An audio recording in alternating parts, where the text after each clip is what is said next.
Well, Yes. welcome everyone. This is truly a delight to have such an august panel with us this evening. My name is Dr. Richard Gregory Johnson III, and I serve as professor and department chair for public and nonprofit administration in the School of Management at the University of San Francisco. And I also have the distinct pleasure of serving as moderator for our panel this evening. Before I go on, I would like to bring forth the Dean of the School of Management, Dr. Charles Moses, who will bring greetings. Dr. Moses? Thank you very much, Dr. Johnson, Richard. It's a pleasure to be here at this conference. Africa continues to be an interest of mine. Going back over 25 years, I lived in Africa, in South Africa, in the immediate years after the end of the apartheid regime. I was invited to come to South Africa by President Nelson Mandela, and I had an opportunity to work at one of the colleges there in a rural area in the far north of the country. And at that time, it was called Turfloop, University of the North. Now it's called University of Limpopo, 20,000 students.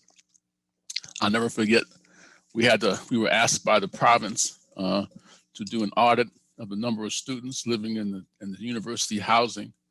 And so we had to go back, they had a university housing block, and there were about 40,000 people living in housing for 20,000. And you see, because the university housing was better than the housing in the rural areas around the university. So people had their families living there. It was quite an experience. It was also a politically charged experience. There was a lot of political fervor at the time.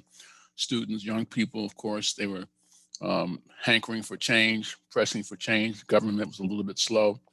And so just as in the case of many universities, the young people were kind of at the forefront of change in that country. So it was an exciting experience for me. In the intervening years, I've maintained very close ties with the African continent and an intense interest. I also note with great interest China's involvement in Africa, growing involvement in Africa. South Africa, I was also had the pleasure of being in South Sudan the day that they had their referendum to create a country. And I remember with a great deal of joy how I was in an area, I think it was the area where the Dinka clan lived, and they were all getting ready to go to the polls that morning, and they were very excited.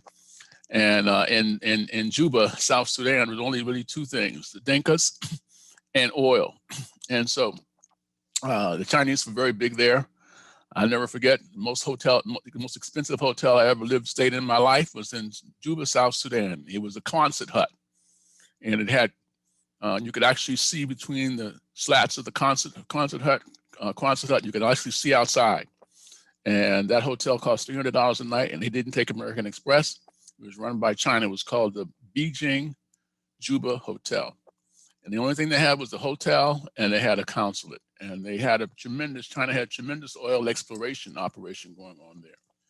And again, so I'm very, very aware of the dynamics of China's relationship with the African continent. And also, as you know, the fraught relationship of late between the United States and China. China is coming on very, very, very solidly as a world power. And that causes some people in the United States a great deal of consternation. China is also an international, a truly globalist nation. They're all over the world. They have relationships all over the world, many in many places where the United States does not have good relationships with people. And so that dynamic is of great interest to me both as a scholar and as someone who lived in Africa. So I want to welcome you. I'm very, very excited. Our CBSI, our China Business Studies Initiative, is one of our primary, in fact, it is probably our lead international initiative, not only for the School of Management, which I head, but also for USF in general. And they have been very, very active. Professor Yang, Shahwa Yang, has been very much in the lead on that, and we're very, very active. We're going to continue to be more active as we go along. So it's going to be an exciting discussion, and I look forward to hearing some of the presentations. And thank you all very much, and I look forward to hearing more from you all. Thank you. Thank you, D. Moses, for your very inspiring words.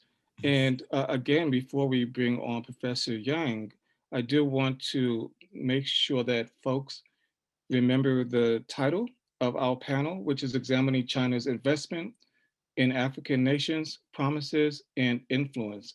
And this panel is being hosted by CBSI and also Public and Nonprofit Administration Department.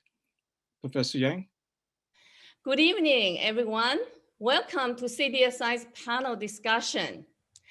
Africa, the second largest continent with 15% of the world population, could be the biggest story of the 21st century. With the Agenda 2063, Africa could become the next biggest powerhouse in the world. USF's China Business Studies Initiative, CBSI for short, is proud to present today's panel discussion. We have gathered a stellar group of the world's leading experts and scholars to discuss one of the most important triangular relationships, Africa, China, and the US. CBSI is a San Francisco, Silicon Valley-based thought leader, knowledge hub, and relationship builder for the US business and its connections with China, Asia, and the rest of the world. We are the only research center at the University of San Francisco focusing on international business, leveraging over 500 years of Jesuit tradition of linking global education and commerce, and the Jesuits' historical connection to China. We regularly produce public events like this and host international conferences. We do cutting-edge research and disseminate it among policymakers and the business communities. Our hallmark International Student Ambassador Program has produced some outstanding business leaders. Today's event is the first in a series that features Africa and its role in the global economic and business landscape, especially post-COVID. In May 19th and 22nd this year, CBSI will co-host a symposium on Chinese outward foreign direct investment to Africa as part of the 21st AADB conference in Canada. In June 16th and 20th, CBSI will host a panel discussion on Chinese outward FDI to Africa, India, and Russia as part of IACMR conference at the invitation of Professor Ari Lewin. And again, in September 9th to 12th, CBSI will co-host Management and Organization Review Research Frontier Conference on China Outward FDI to Africa. The submission deadline will be May 5th, 2021. Professor Lewin and Professor Li both are here today and are the main organizers for this conference.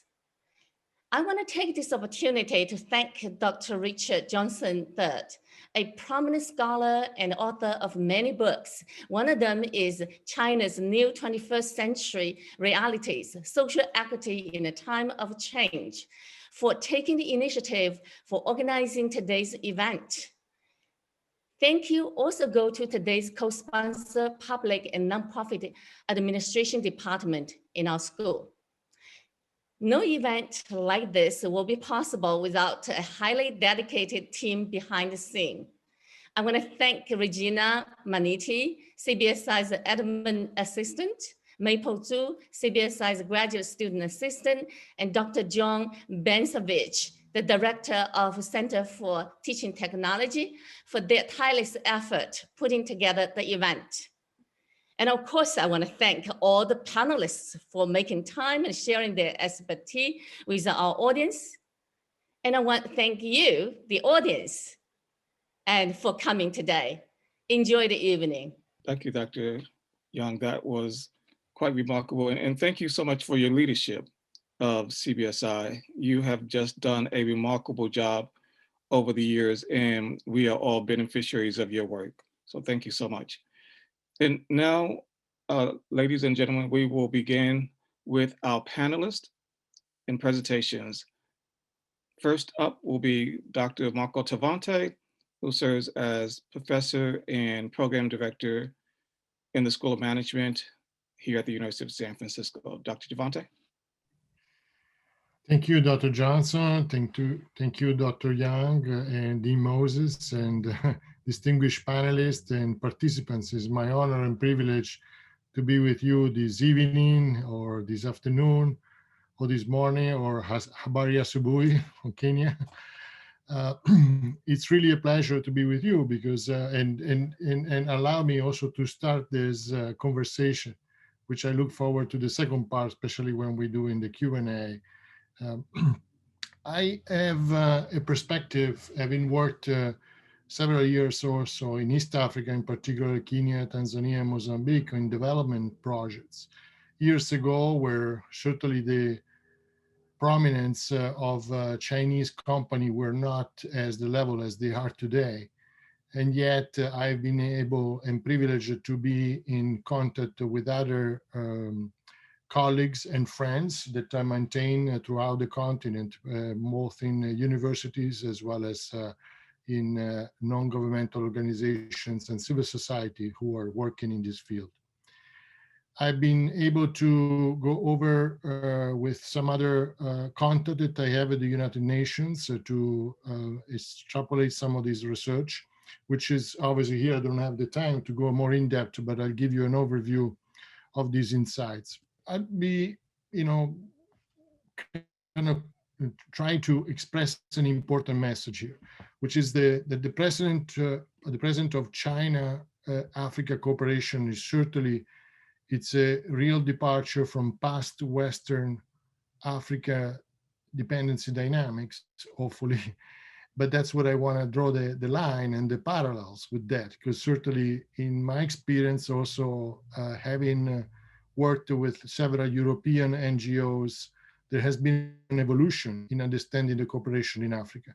And perhaps those lessons could be also retaken in consideration by China, as obviously also Europe started with more infrastructure development.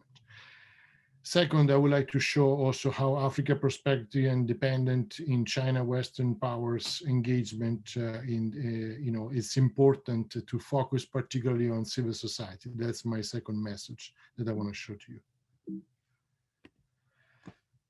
It's obviously clear that China, in this perspective of South-South cooperation, has certainly bypassed many of the North-South type of past paradigms.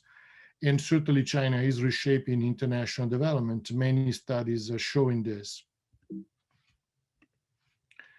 It's also interesting to observe that there are almost a polarity that is developing that we hope to overcome. And the polarity is between a Western approach that is called official development assistance, which has been particularly strong since World War II and became very strong in the 60s and 70s, with a kind of a more emphasis on foreign direct investment that certainly China represents.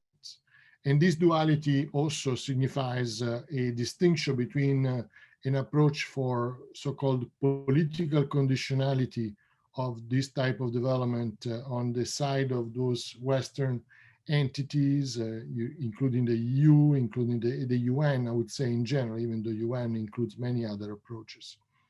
And China certainly that pushes forward this idea of political sovereignty. I've been privileged in my role as the president of the World Engagement Institute to be sitting in important high-level meeting with government officials. And certainly one of the principles that China wants to maintain is the not interference with the political decision-making process of those partnering countries. Another point to be made is that is part of the concern or the skepticism that existed in the international community regarding the China infrastructure solutions only in the cooperation approach is that do we repeat the same dynamics that we have seen in the early 60s in particular, 50s and 60s in the Western approach, which was similar to what is now China, very much infrastructure driven only. And even the Belt and Road initiatives had already exemplified some flaws within their approach, particularly within the exasperation of some of the debt dynamics, as it happened also in the case of Western corporations a few years ago. So it's important to observe that this notion of the rising tide lifts all boats, which I think in China has been known for quite a while, indicates that the economic development is important and essential, but we also need to pay attention to the quality of those boats, and the quality of the civil society in particular, and the ability of people and social level of capacity to be able to maintain as the economic rising of the tides comes up. This is also evident in some internal shifts that we see at the political level, with original observation from the Chinese Foreign Ministry, Wang Yi, that development is just the master key for solving all problems, to more recently, about a month ago, when President Xi actually said that even though we strongly believe that it is about achieving lasting security through development, this is not a solution for everything. So finally, my observations is regarding the China-Africa cooperations is at three levels, or at least three levels of challenges, but also opportunities. One is that it's probably too early to say, but most probably China will be important for the over now 2 million people that Chinese that are in the African continent, to engage in a more intercultural integration, and that will be very important to observe in the near future. The challenge of climate and biodiversity is compelling, because we can no longer think about infrastructure development without a sustainability approach. We saw certainly the devastating effect that COVID-19 has given all over the world, and this is certainly something that continue and will continue to happen as we grow with deforestation and other type of climate disruption. And finally, it's about the level of prosperity, focus on prosperity, not just people, planet, but also prosperity.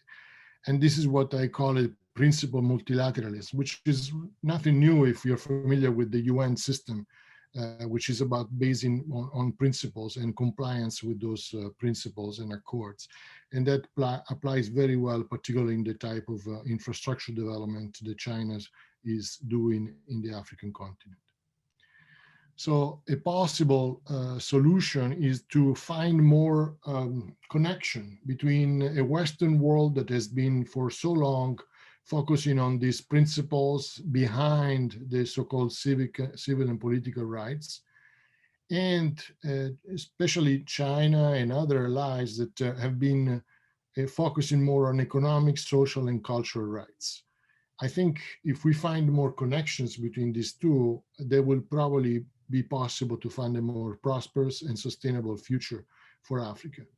But I also would suggest, based on the experience and the suggestion of many nonprofit and NGOs and civil society organizations around the world, we see the importance of the responsibility of Africa to take this situation in their own hands, because only them, they can set parameters. For example, think about mineral conflicts, for example. We still don't have an international regulatory systems for this. And so only through the cooperation and the advancement of multiple stakeholders in the African level, that we can also arrive to a solutions that, similar to what has been to the Kimberley process and beyond that, for the conflict diamonds. We need to work on that. So that's all I wanted to share with you in just this brief time I was given available, and I look forward to the conversation. Thank you. Thank you, Dr. Tavante. That was very insightful, and certainly we look forward to comments and questions at the end of all of the presentations, because I'm certain that someone, you've sparked something in someone or several people, and they would want to speak with you. So I think that's great. At this point, we're going to have Dr. Beatrice, and Beatrice, I am not going to try to pronounce your name. I apologize, but if you could pronounce it for us. I will just say Dr. Beatrice is from Nairobi, Kenya, where the local time there is like 3:30 a.m. in the morning. So we greatly thank her for being with us today. So Dr. Beatrice. Thank you very much, Dr. Richard Gregory and Professor Xiaohua Yang for putting this together, and then also inviting me to be part of the panelists. Good morning, everybody. It's early morning, Nairobi, but I want to believe it is evening your side. So good evening, Wan Shanghao, everybody. And what a joy to be talking about China-Africa relations, which to me remains a great part of my interest, having spent about 5-6 years in Beijing and having lived in Africa and a great part of Africa, the greater part of my time. It's beautiful to really be sharing this from an African perspective, but also at a particular time when we Africans are looking into post-COVID recovery and what can actually bring sustainable development in this part of Africa. So just to really say, my name is Matiri Maisori. It's a pretty very,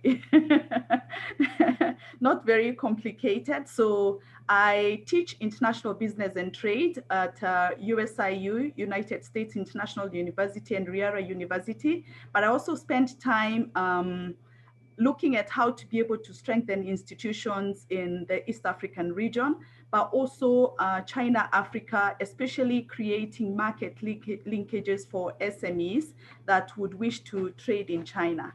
And just really responding to the question of today, the question around legitimacy is there legitimacy around what China is doing in Africa?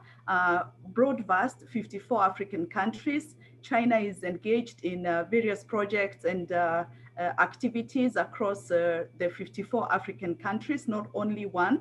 And great diversity also in terms of the engagement that China has in Africa. Maybe most times we think it is only the infrastructures, but it is beyond the infrastructure. We have seen, China engaged in, health. We've also seen quite a lot of African students studying in China. And increasingly more important destination of foreign study than maybe US and European countries as well before. We have also seen China, engaged in, technology transfer, and I would actually really want to point out the area around communications, fintech, and we have seen quite a broad spectrum of what China is doing, manufacturing as well. In various African countries. So it is not just only the infrastructure area, but just really speaking to this question around legitimacy. In 2015, Africa put together what they believe and what the African countries believe is really the grand plan to be able to take them to a sustainable Africa by 2063, the Agenda 2063. And these are some of the key highlights that Agenda 2063 points out. And a greater part of it is really integration of the African continent, because as we come together to form the Africa Continental Free Trade Area, which began trading in January, Africans believe that integration and connectedness of the African countries is going to be very, very key and vital in terms of not just trading with the outer world, but trading and engaging with each other as the African countries. I would say what we have experienced with China in the last 40 years of development presents, a great spectrum of opportunities and possibilities, and what can be for the African countries. When we hear that China is able to achieve zero poverty, in the last, according to the last pronouncement, this is really positive, and is a case that African countries would want to learn. How has it been, and what is possible in terms of we achieving the same, but also in terms of technology development, infrastructural connectivity, and ensuring a healthier part of the world. And I just really want to propose and believe that with China having been that development partner, just saying China being one development partner, Africa, of course, has got various and many development partners, and we believe in multilateralism, a variety of them.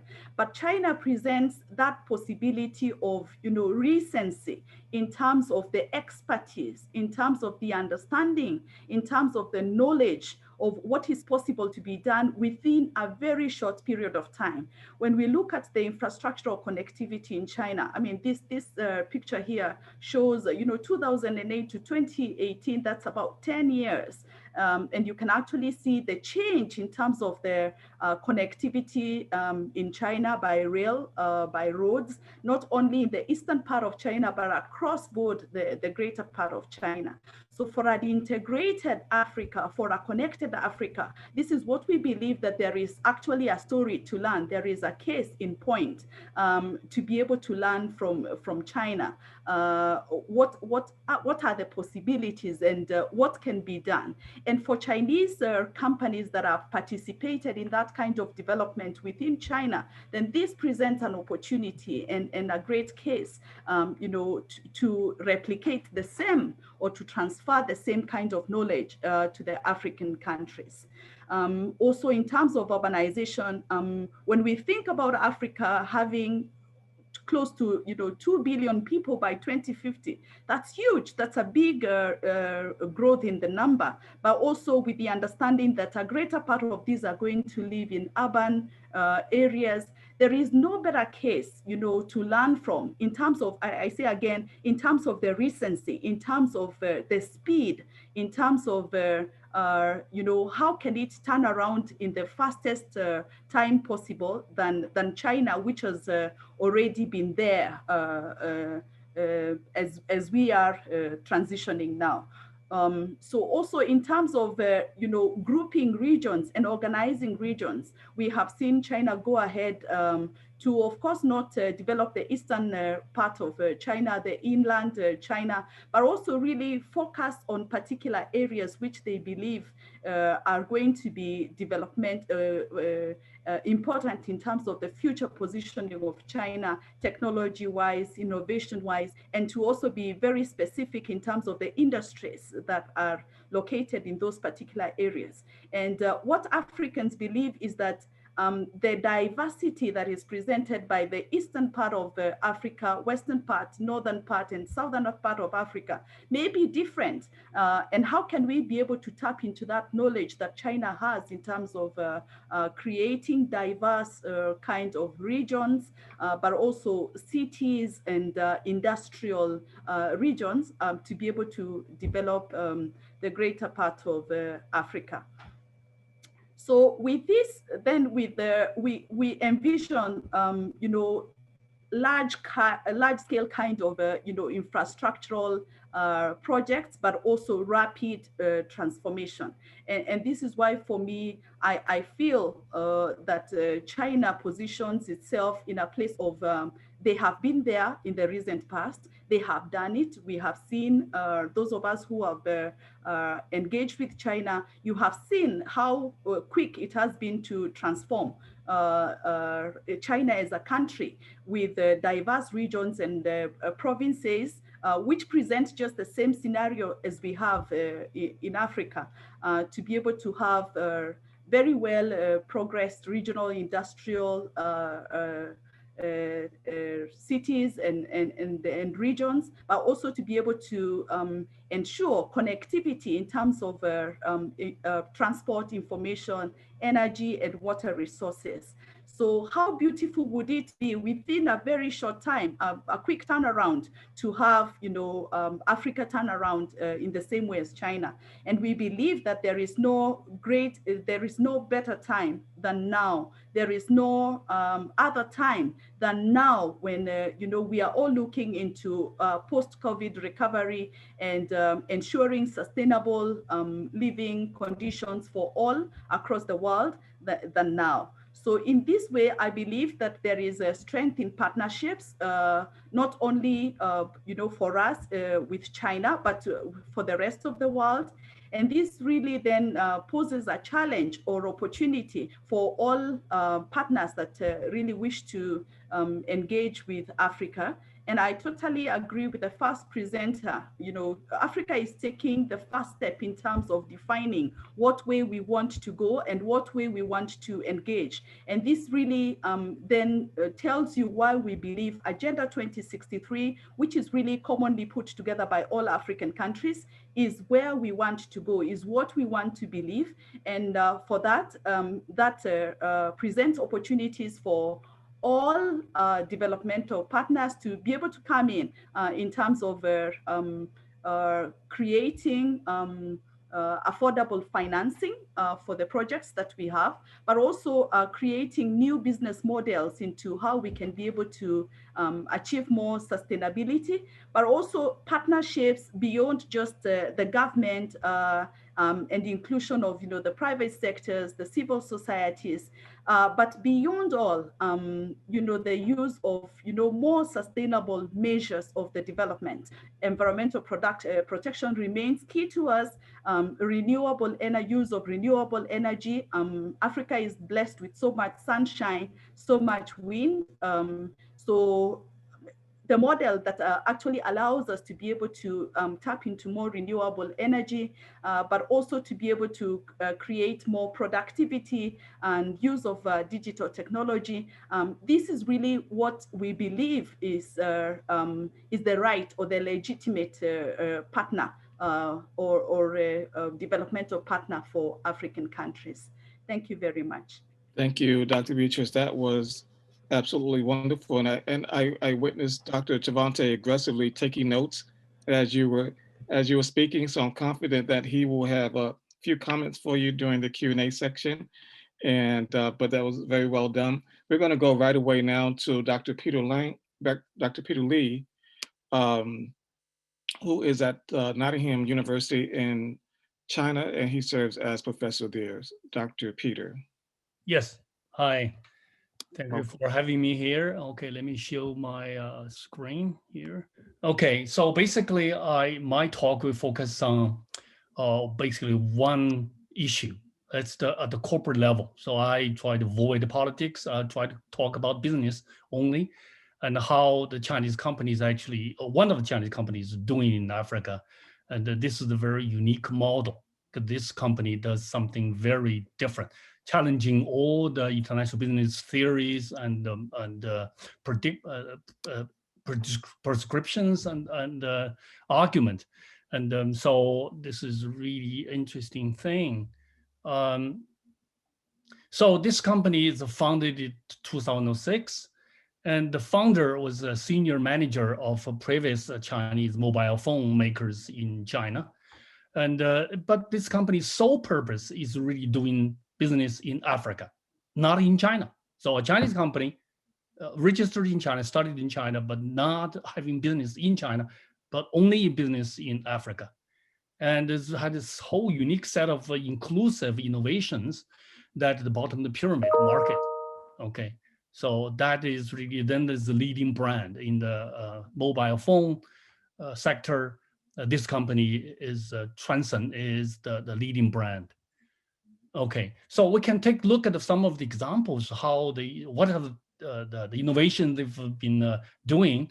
And one is a multi-card standing by, so they will not just have one same card. There were multiple same cards, okay, slots in the design of the phone, and the high quality loud music technology because of the special need in Africa, and have waterproof and anti-corrosion design. Then the most interesting one that caught my eye when I studied the case study of this company is really the dark skin photography technology. So that really designed a unique technology, try to basically help the consumers in Africa to make sure that their dark skin will still be nicely reflected in the photography, especially use the artificial intelligence technology. Okay, and also has a long-standing standby function because of a lack of charging facilities, so on, and the high power flashpoint.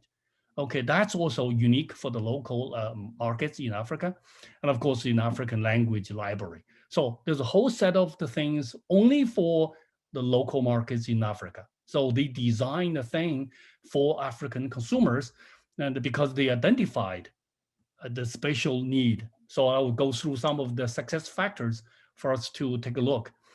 They were comprehensive and a thorough analysis of the unmet demands in African market, and also that there was a neglect by the international rivals, and they do not want to design a cell phone only for African markets, but this Chinese company did everything just the opposite. They designed a phone fully and solely for the African markets. It's not adapted from the Chinese market, not adapted for other places. But then they have a very in-depth interactions with the local consumer potential users to have do a very thorough market research to find out that they had abundant information and how they can design a proper product really suitable for the local markets. And then they also take advantage of what they have at home. They had the supply chain management, and they have kind of parts, components manufacturing in China, and they learn quickly, and they transfer the market sensitive activities from the previous bottom of the pyramid market, China. Particularly, China experienced some time ago, okay, 20 years ago, then they use some of the experiences, transfer that to Africa, but the product design itself is fully for African markets. And they done a large number of user-involved tests, collecting the feedbacks and information for improvement, enhancement, and they have established very strong, trusting relationship with local consumers. Then they have take advantage of the cross-regional advantages. Components are produced, developed, capacities actually already in China, Shenzhen, then assembled actually locally.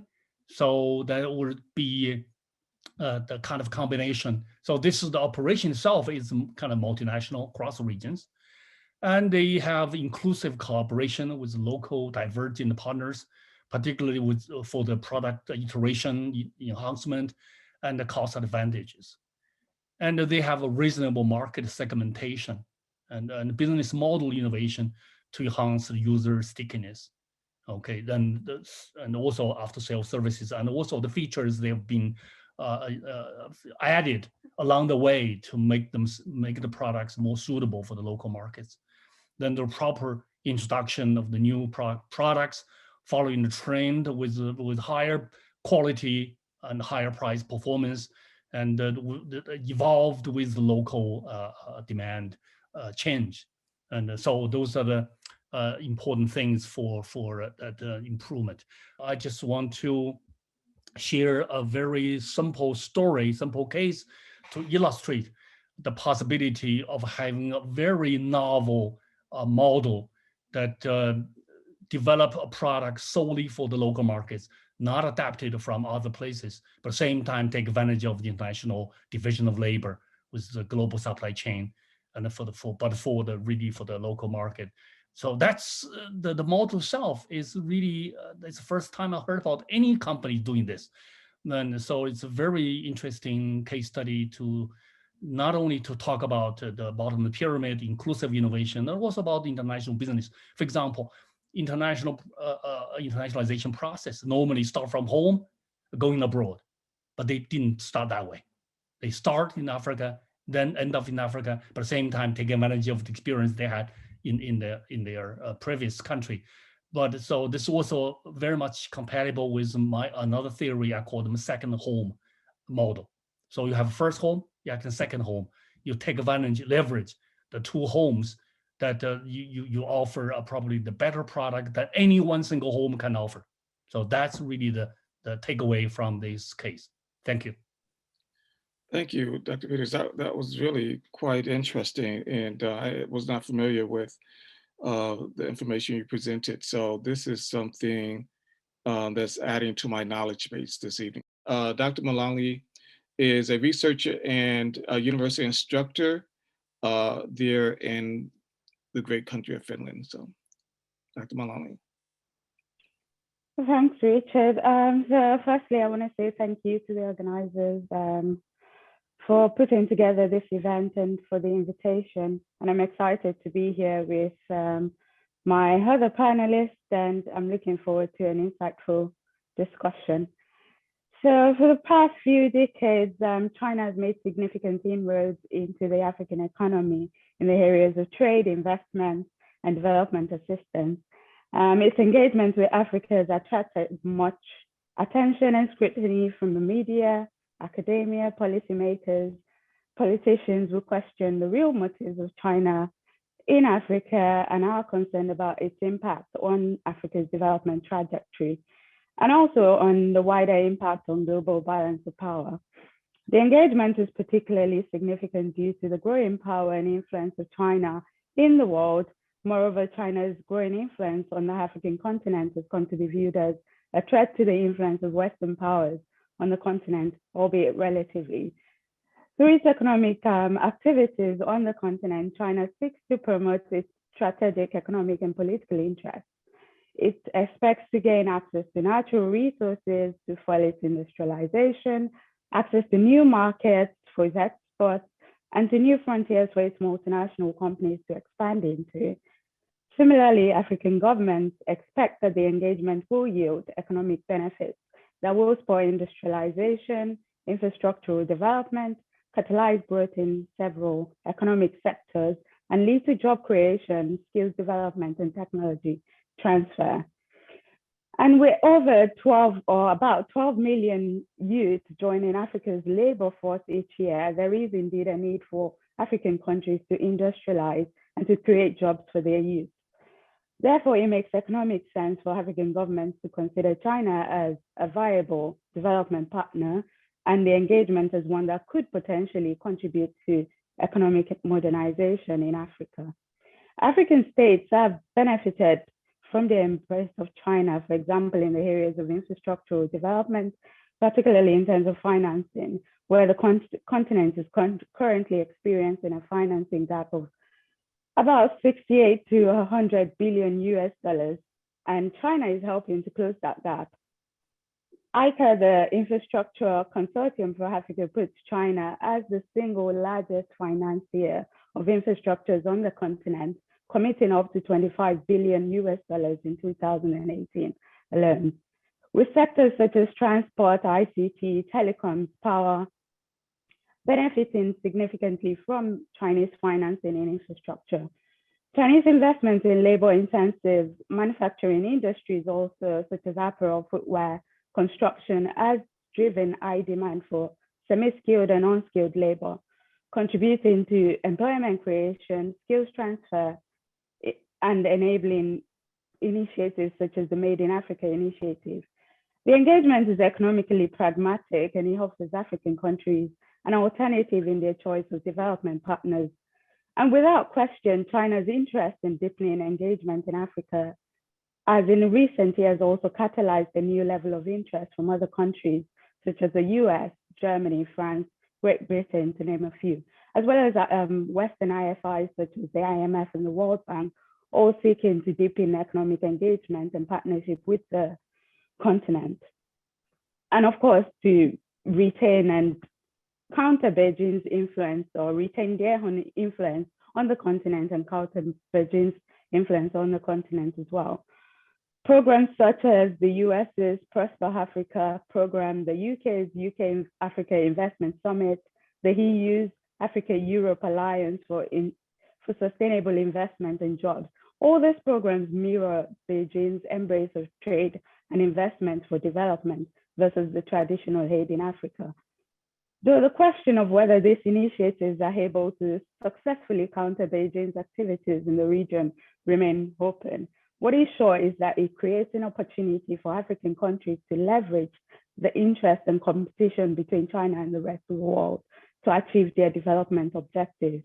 I will stress, just as Dr. Beatrice said earlier, that African countries and African leaders want to be able to engage with whatever partner they can best partner with to achieve their development objectives, be it a Western partner or China.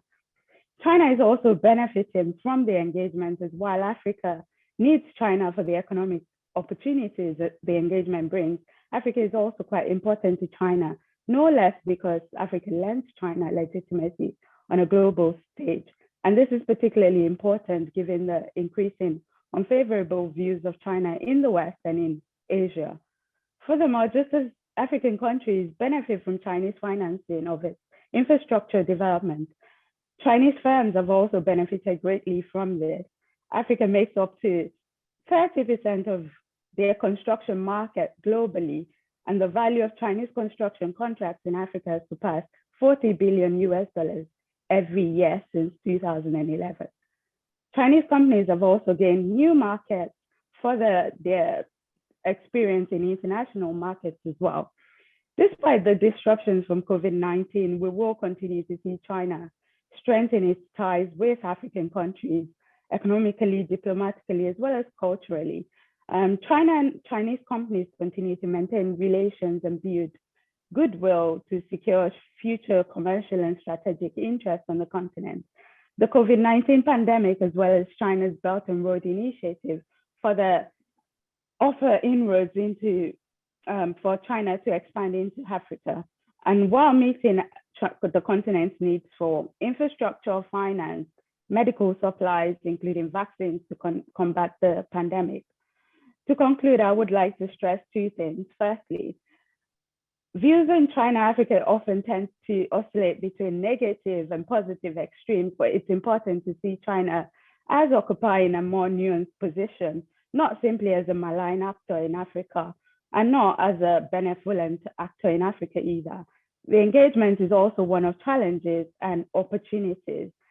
Challenges such as the effects that Chinese competition from Chinese firms pose for local manufacturing firms in Africa, as well as the effects of Chinese loans on sustainable debt management and wider macroeconomic management in African countries, as we've seen with the COVID-19 pandemic, highlighting these issues. Also, there are environmental and socioeconomic impacts to be considered when it comes to the engagement. Secondly, I would stress also that China is both a partner to African countries and a competitor. And it's important for African governments to see China as such and the engagement as such, one of partnership as well as one of competition.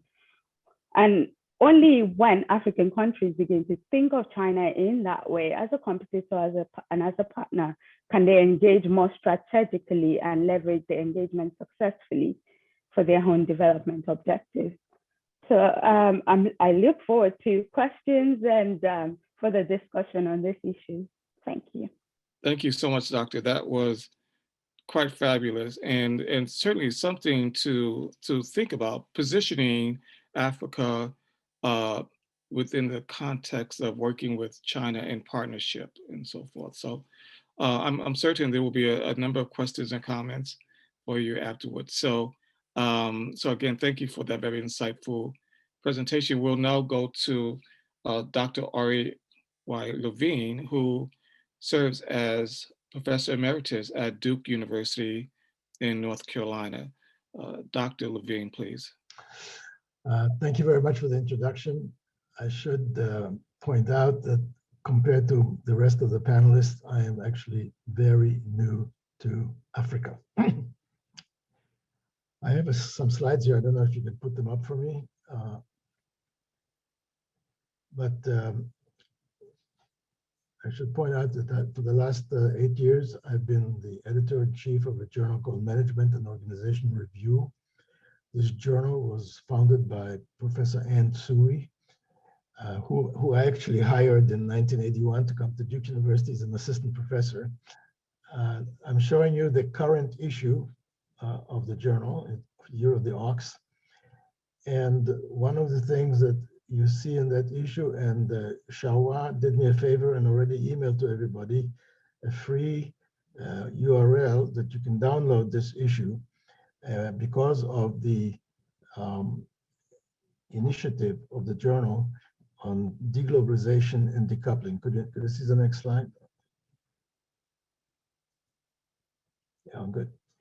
So over a year ago, we decided to have, with the initiative of Helena Barnard, who is one of the deputy editors of the journal, together with Professor Peter Ping Li, who was also a deputy editor, we decided to have a conference, what we call a Research Frontiers Conference and Paper Development Shop on China Outward Foreign Direct Investment in Africa. It was supposed to be held this year, but because of the COVID pandemic, it was supposed to be held last year. And because of the COVID pandemic, it was moved to this year, and then now we moved it all the way to September. We're still accepting papers for the non-invited papers, but it's this conference and the preparation for this conference and this work on deglobalization and decoupling, which is behind what I will be discussing today. Can I have my next slide? And there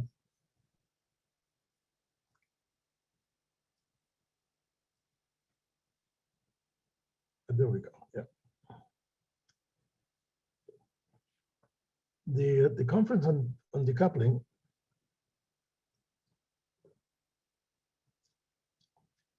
the whole idea of the whole point of what I'm trying to share with you is that deglobalization already is underway for some time and has received further prominence because this past year, the famous economist Paul Krugman had a mea culpa where he admitted that American economists made a fundamental mistake in underestimating how China's entry to the WTO in 2000 would impact industrial jobs in the United States.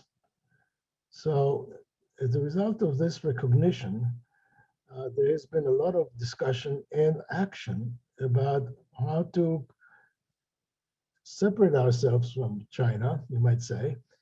And the pandemic has simply accelerated this because the pandemic basically showed us how optimized global supply chain with huge concentration and foundation in China affect the national security of other countries, not just the United States.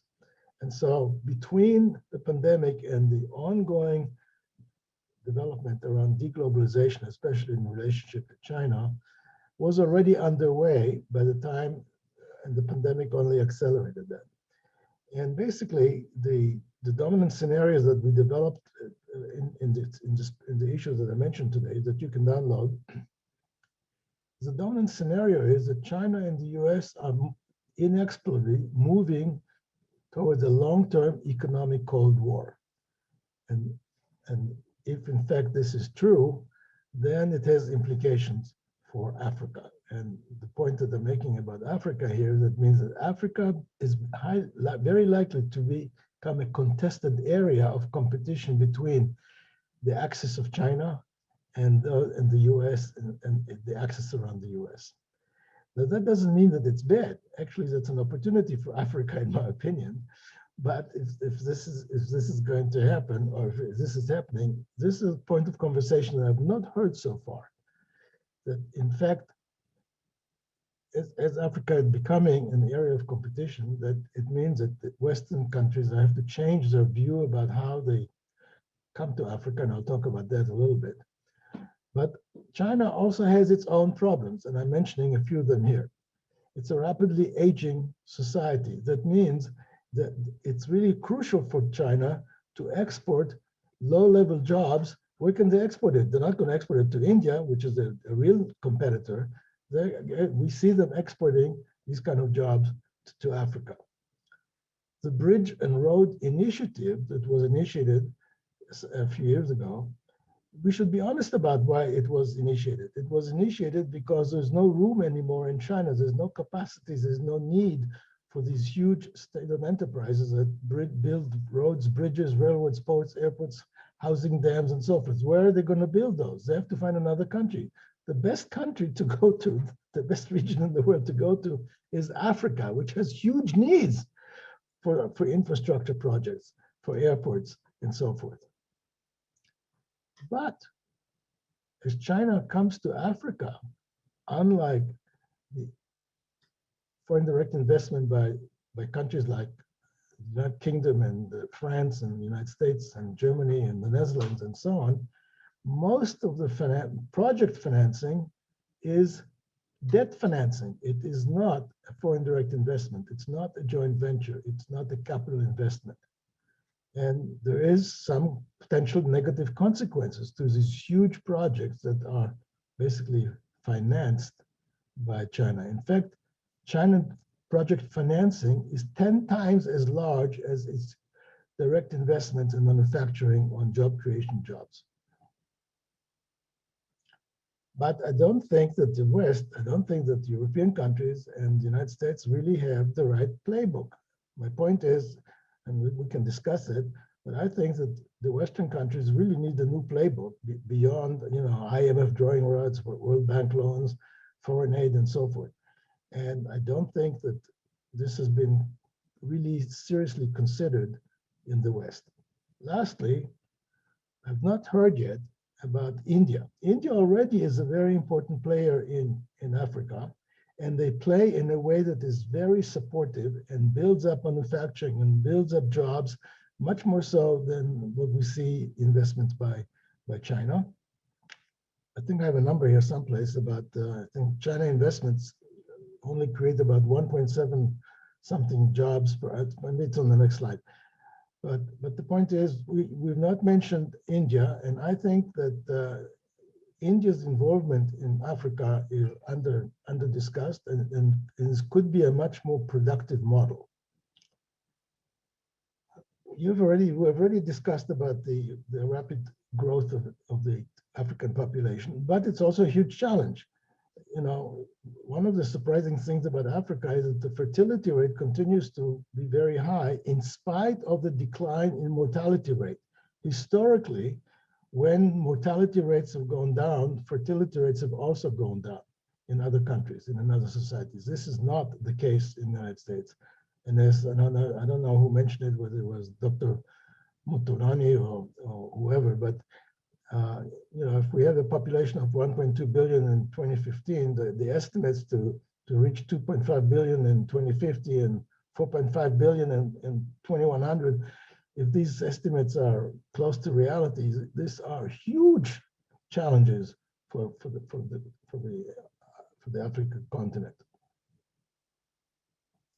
So clearly, foreign direct investment is one of Africa's biggest needs. But the reality so far, in spite of the China investment, and by the way, the collective investments, FDI of the UK, France, Germany, and the United States and Netherlands, outstripped the total investments of China in Africa. And nobody mentioned that so far today.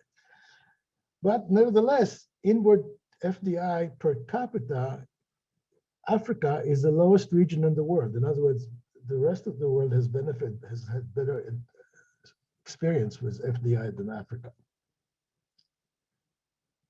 As I say here, China is not the largest investor in FDI flows. China dominates in project financing, and we've already had many examples of transportation project, railways. I mean, the railway projects are incredible. I mean, I don't want to take time to list all these railway projects, but they're quite amazing. I think that there's a dependency due to project financing. And project financing, as I mentioned, is 10 times greater than its direct greenfield investments. China investments so far have not created a similar jobs per $1 million investments that it succeeded in other parts of the world. So if you compare China investments in Africa, it's 1.78 jobs per 1 million investment, compared to 2.24 jobs for 1 million investments in other regions where China is invested. For example, in Southeast Asia and the ex-Soviet republics of Kazakhstan and the other stands and so forth. And although I heard it between the lines, you know, not all countries in Africa welcome Chinese OFDI. Take, for example, Ethiopia. Ethiopia did get some financing for its mega dam, but it's actually a very small proportion of the total investment. Ethiopia chose to finance the dam itself and find other sources. To me, that means that this is also a question should be discussed. Thank you very much. At this point, we'll have Dr. Jeffrey Peller. Jeffrey's at the University of San Francisco, and he serves as professor of politics. Great, thank you so much, Richard. So in these short remarks, I will discuss how China is impacting African cities. I'll make 4 points. First, China as a model and an enabler. The title of a recent International Growth Center report is, Can Africa Learn from the Chinese Urbanization Story? Stefan Dercon and his colleagues point to 4 factors that explain how urbanization helped China alleviate poverty. 1, clear systems for land ownership and proactive planning. 2, proactive investment in infrastructure and services. 3, empowering local governments to raise finances and to pursue large-scale targeted investments needed to improve livability. And 4, ensuring physical connectivity. Now, African urbanization has not coincided with large-scale job creation as it did in China, at least not yet. And this is because these institutional and structural factors do not exist in many African cities. But I would argue that these are not technical matters, but rather political challenges that have to be settled. For example, land ownership and planning remain ambiguous in many cities and have their roots in pre-colonial structures of power, as well as racialized systems of urban planning left behind by colonial authorities. Empowering local governments to raise finances is not only a matter of tax collection capacity, but power struggles between different social groups and government jurisdictions, as the cases of Nigeria and Ethiopia demonstrate. Chinese investment sometimes exacerbates these underlying political tensions. 2, the meaning of infrastructure. W. Jude Moore outlines the scale of Chinese investment in African infrastructure. Over the last 20 years, China has financed the construction of over 6,000 kilometers of roads in Africa. But he continues, investment in infrastructure has not kept pace with this growth. In cities like Harare and Maputo, more than 30% of land within 5 kilometers of the central business district remains unbuilt. In the average African city, roads occupy a lower share of urban land than comparable cities around the world. Now, while China is helping fill the infrastructure gap, local communities often experience it on the ground as neocolonialism and meet it with resentment and resistance. They are sometimes displaced and lose homes. But more often than not, this depends on political conditions and not the guidelines of China or Chinese companies.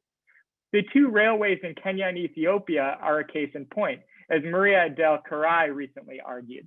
She finds that local rules shape the implementation of the railway project. In other words, Chinese contractors will adapt to the local conditions on the ground.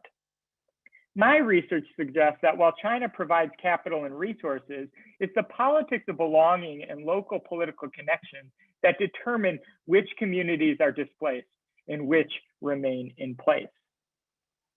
3, reshaping urban space.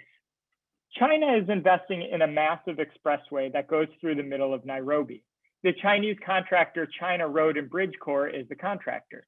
The elevated expressway will not only cut down on traffic, it has the potential to create 2 Nairobis, or at least deepen the existing inequalities in the city.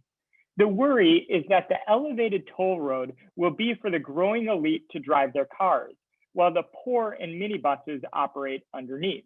Importantly, the roads do not account for bicyclists and pedestrians, many of whom are working class laborers making their livelihoods in the city. Chinese investment is also contributing to a construction boom of gated communities and luxury housing. The most infamous case of this is Calamba, that was built with Chinese support in Angola, which resembles the ghost towns outside of some of China's largest cities. While scholars have debunked the myth that these are truly ghost towns, they still represent a new form of architecture and use of public space based on private security and dense high-rises. Many of these communities are gated and serve as satellite cities that are disconnected from city centers except by car.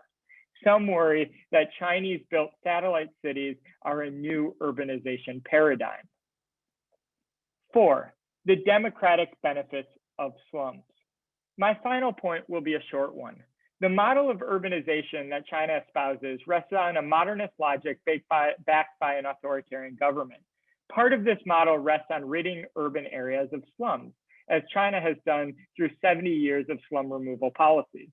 This misses the value of slums, places where opposition politics form and creative forms of social movements and collective action emerge. This can offer migrant and poor populations a right to the city that they would otherwise not have. Chinese investments in African cities have the potential to transform African cities, but should not come at the expense of bulldozing the homes of existing populations and displacing residents from the city. Thank you, and I'll go ahead and share some of these comments in the chat feature. Thank you so much, Jeff. That was succinct and very insightful. Appreciate you being on the panel and providing us with such things to think about. And so finally this evening, or this morning, or this afternoon, we have with us Dr. Jean-Claude Mshwana, and he is a professor of economics in Seoul, Korea. In Japan. So I will quickly try to address a couple of ideas extracted from the announcement of this webinar. The first one will be looking into China's interest in Africa in the 21st century's ever-changing global economy. And then I will be trying to see whether the US have a role to play in this bilateral interaction. The second, I will be trying to look into China's political motivation in Africa development in terms of some of the concern that this interaction, this engagement is raising at international development community, as well as among some Africans such as myself.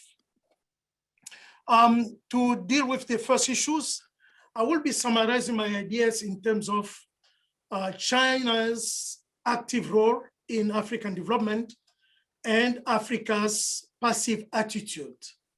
One of the key, when you look at what have changed from 1996 to 2006 into recent years, just visually, if you look at the top African, the imported trading partner of China, in 1996, we have only one country for which China used to be the main source of import. And in recent years, more than half of African countries have China as the top trading partners. But the key issue is that the trade between most African countries and China has been unequal, in the sense that the trade balance have been from a accounting point of view, a deficit for many African countries. Although the trade deficit might not really reflect the full effect of the bilateral trade. But from a accounting perspective, the trade deficit is obvious for the vast majority of African countries. And then African countries have recently launched the African Continental Free Trade Area. And this has been connected to the Belt and Road Initiative.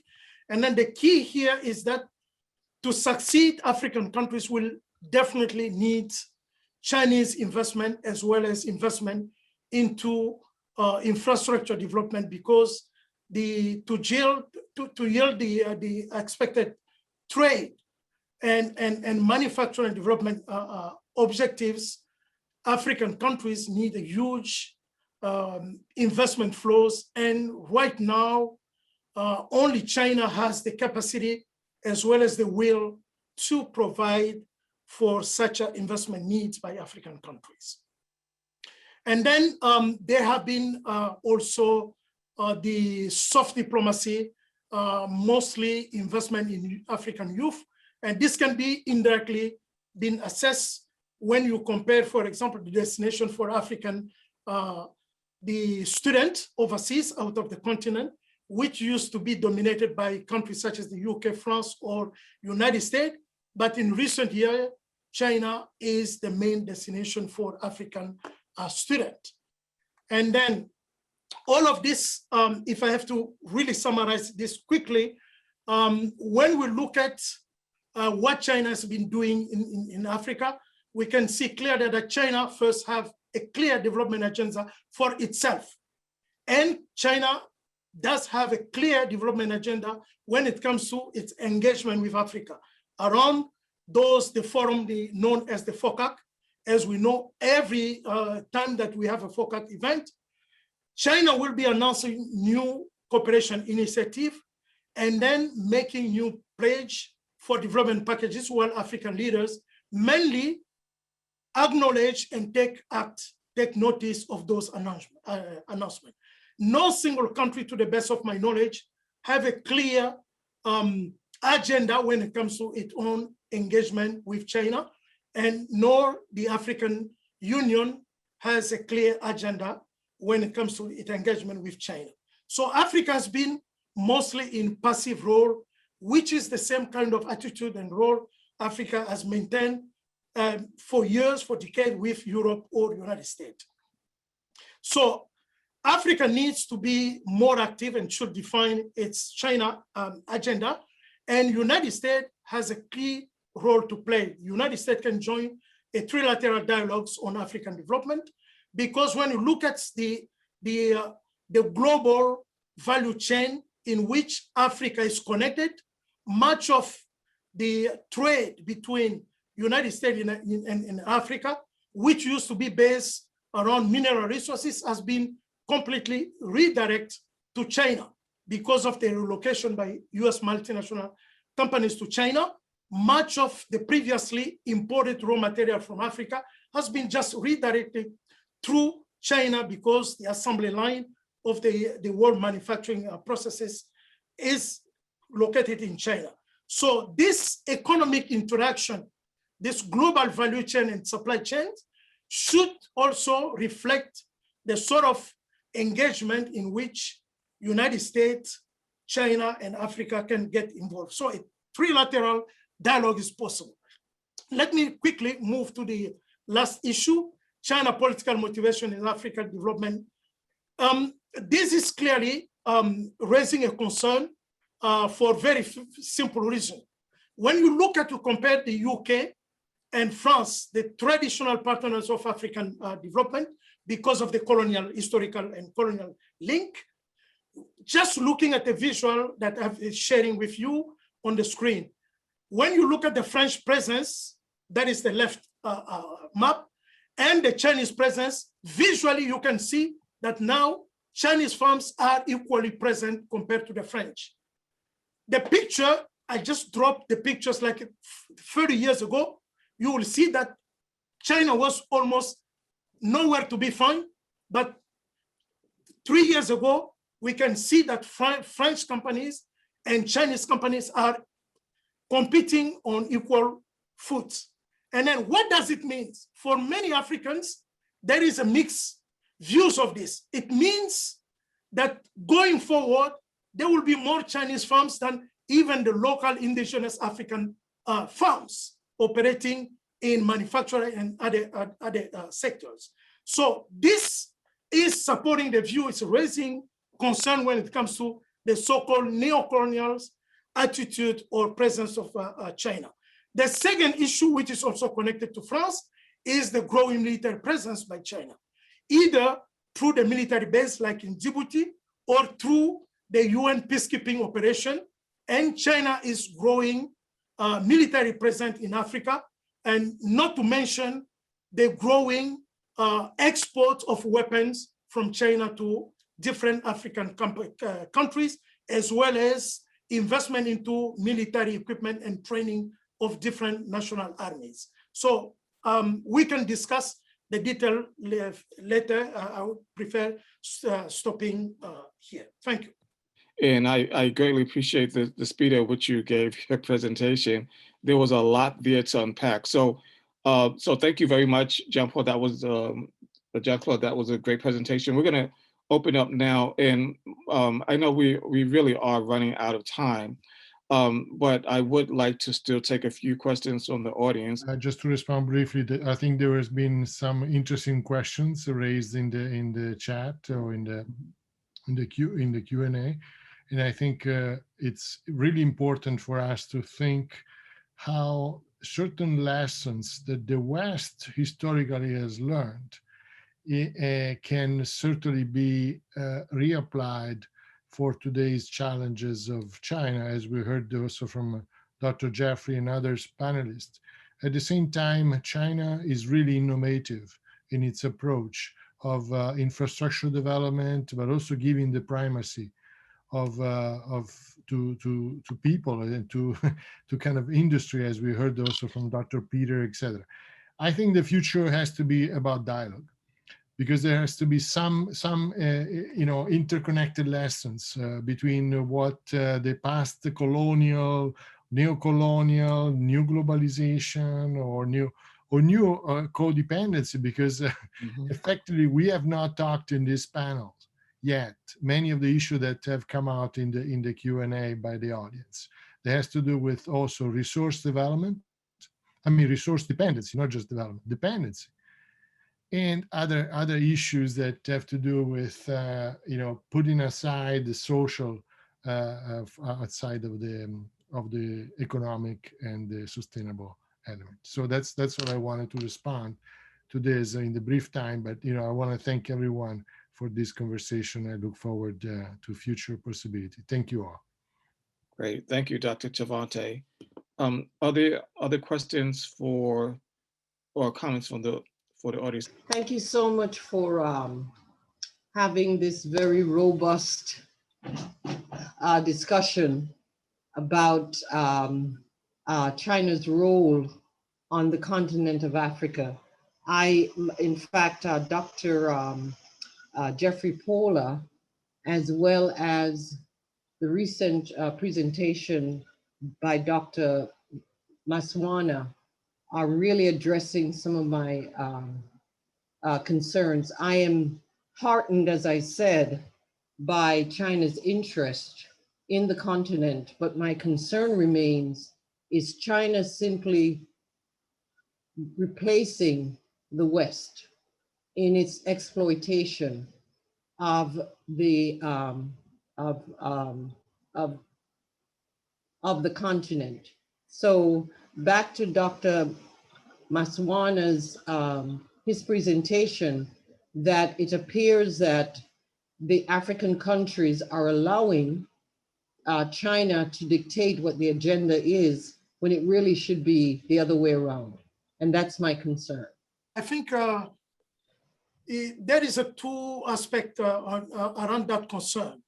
The first one is to make it clear that China is playing by the rule. The international trade and investment system was set up, or the current system was set up in 1995 with the establishment of the WTO. At that time, China was not a member. And then after joining in 2001, China has been taking advantage of the rule, especially when it comes to its engagement with Africa. So legally, in terms of legitimacy, China is really playing by the rule. We cannot really blame China for playing by the international rule in which he didn't really create. So second, the problem with Africa, I think it's Africa itself, as others have pointed out. African leaders has been very passive and more receptive in that interaction. Even though you look at what is happening when you study the details of the African Continental Free Trade Agreement, you will clearly find out that condition leading to any potential success of the free trade agreement depends so much on China, even though China is not named in technical documents. But when you look at, you analyze the reality of it, only China has the capacity to really play a role and address some of the obstacles, the bottlenecks that need to be solved to expect a positive result of the free trade agreement. So in a sense, what is happening is the same thing that you see in African Union symbol. The headquarters of African Union itself was a donation from China. And then much of the development agenda designed so far, when you look at in details, you will find out that only China is the real actors able to implement the agenda that African countries are set up. Hi, hello. My name is William. Thank you guys for the panel today. My question is, I have a few questions, but I'll ask, how is China's foreign policy toward Africa and having this sort of aggressive investment policy going to be affected potentially when they might have to deal with hostile governments that take over the government later? When they have an official policy of respecting the right of sovereignty and staying out of other countries' affairs, how difficult will it be to maintain that sort of rhetoric if their own commercial interests are threatened by political regimes that might be hostile to their policies in Africa? There is quite a lot of diversity in terms of the way African countries engage with China. I think because they all have the FOCAC, the Forum on China-Africa Cooperation, which every 3 years will meet either in Beijing or China. It is commonly pursued or believed that each of the African countries engages the same way with China. But I just want to really say and point out there is quite a lot of diversity in the bilateral relationships between each of the individual countries and the way they engage in China. I think it is Dr. Alia who noted that some of the countries have actually gone ahead to be able to decline, the funding from China and be able to look alternative ways that they can be able to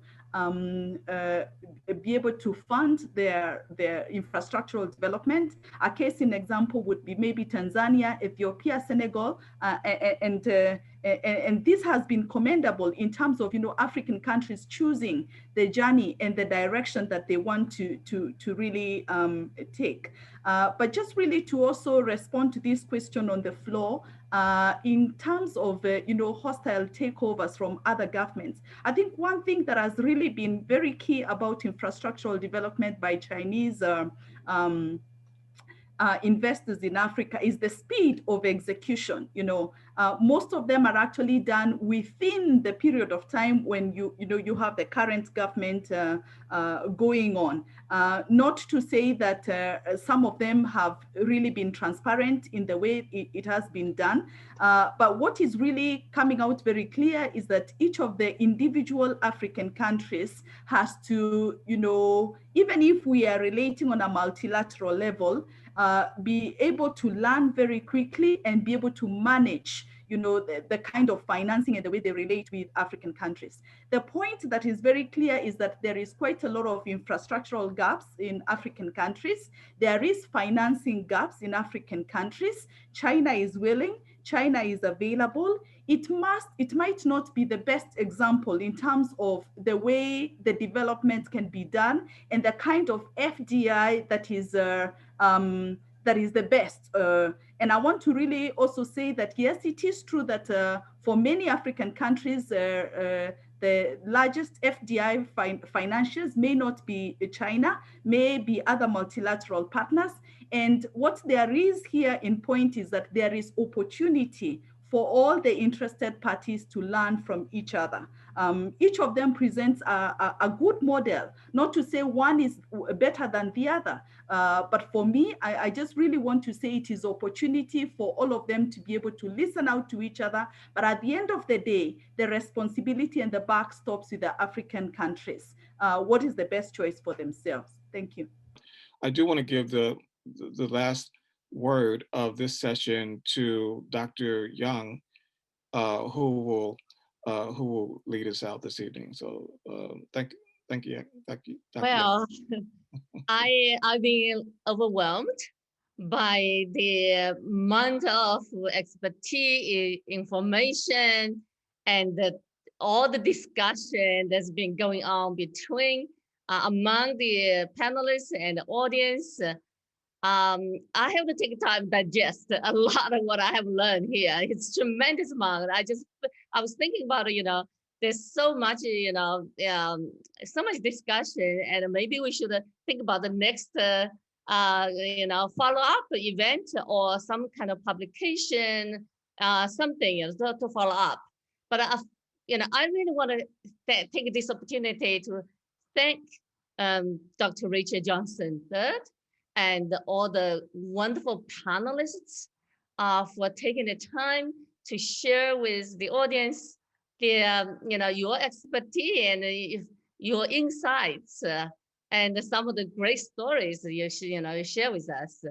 And of course, I want to thank all the audience who's been speaking with us and being such a passionate group. I have so many questions. I don't think we have time for it. I wish we had more time to answer all your questions. And I hope that this is just actually beginning of such a discussion.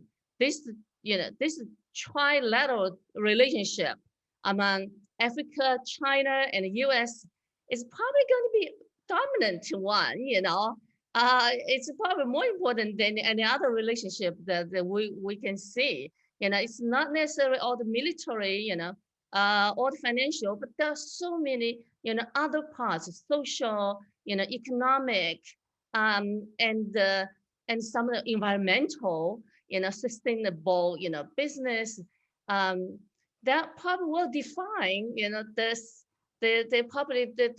2/3 of this century. And people tend to ignore this, but I mean, maybe overlook. I think this is a relationship, and African, continent is something we cannot overlook. We really have to, have a ongoing and the robust dialogue on it. So the world changes from here, and thank you so much for taking on this big project and have such a wonderful conversation with us. And I want to thank everyone, my team, for working so hard to make this possible. So please give them a big hand. I know we can't hear you, but I just really want to thank everyone here. Thank you. If I may, on behalf of Dr. Peter Lee and myself, anybody who's interested, the Forum on Deglobalization and Decoupling and Management and Organization Review is still open. We're welcoming your commentaries to expand the debate. We will continue to publish them for the rest of the year. So please, if you were stimulated and you want to bring in the subject into the journal and see it, commentaries have to be short and provocative, which is exactly what I heard today from many people. So hopefully we'll get some of those. Yes. We're very excited about that. To our panelists, it's early morning. You can go to bed now.